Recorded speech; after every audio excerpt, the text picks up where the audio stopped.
கூட்டணி என்பது வேற, கொள்கை என்பது வேற.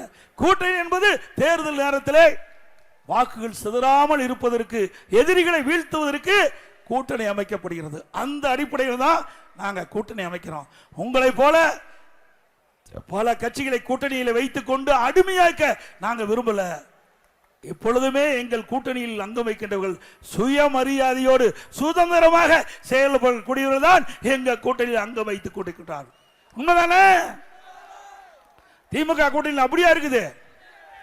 ஏன்னா காங்கிரஸ் கட்சிக்கு, காங்கிரஸ் தமிழ்நாட்டுடைய காங்கிரஸ் கட்சியுடைய மாநில தலைவரை திமுக நியமிக்குது.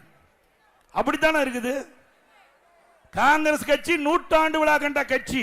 அப்படிப்பட்ட கட்சி திமுகவுக்கு அடிமையா இருந்து இன்றைய தினம் இன்றைக்கு அந்த மாநில காங்கிரஸ் கட்சியுடைய தலைவரை திமுக தலைவர், திமுக கட்சி யாரை பரிந்துரை செய்தோ அவர்களை இன்றைய தினம் நியமிக்கப்பட்டிருக்கிறாங்க. இப்படி அடிமைத்தனமாக இருப்பது இன்றைக்கு காங்கிரசும் திமுகவும் என்பதை எண்ணி பார்க்க வேண்டும்.